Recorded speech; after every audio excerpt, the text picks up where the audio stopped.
మురళీ కిషోర్ డైరెక్షన్‌లో అఖిల్ హీరోగా, భాగ్యశ్రీ బొర్షే హీరోయిన్‌గా నటించిన మూవీ 'లెనిన్' ఈ శుక్రవారం విడుదలైంది.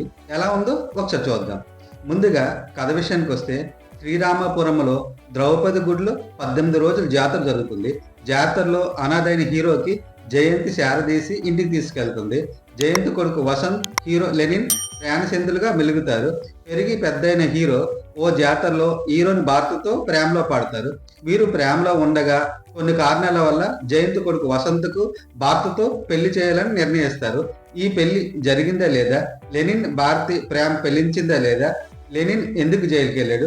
జైలు నుండి వచ్చిన లెనిన్ ఎవరిపై రివెంజ్ తీర్చుకున్నాడు అనేదే ఈ మూవీ కథ. చాలా రోజుల నుండి సరైన హిట్ లేక సతమతమవుతున్న హీరో అఖిల్‌కి ఈ మూవీ కొంత బూస్ట్ ఇచ్చిందనే చెప్పాలి.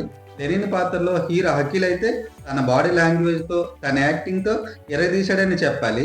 అలానే director cum writer Murali Kishore మహాభారతంలో కురుక్షేత్రంకి లింక్ చేస్తూ ఈ మూవీ స్టోరీ నడిపించిన తీరైతే ఆకట్టుకుంది. కొంతమేరకు సక్సెస్ అయ్యాడనే చెప్పాలి. ఈ మూవీకి మరో బల మ్యూజిక్ డైరెక్టర్ తమన్. అతను ఇచ్చే పాటలు అంతగా ఆకట్టుకోలేదు కానీ బీజిఎంతో అయితే దుమ్ము దులిపాడు.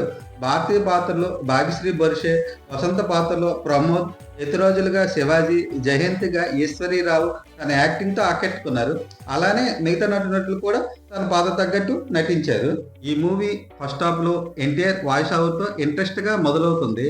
జాతరలో బాల్యంలో హీరో ఎపిసోడు, జైలు నుండి హీరో రిలీజు, ఇలా మూవీపై ఇంట్రెస్ట్ పుడుతుంది అనే టైంలో తర్వాత రొటీన్ కాల్తో సాగడంతో ఉన్న ఇంట్రెస్ట్ కూడా పోతుంది.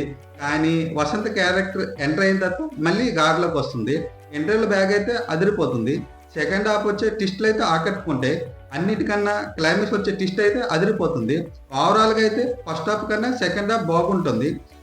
హీరోయిన్ మధ్య కెమిస్ట్రీ ఇంకా బలంగా ఉంటే బాగుండు.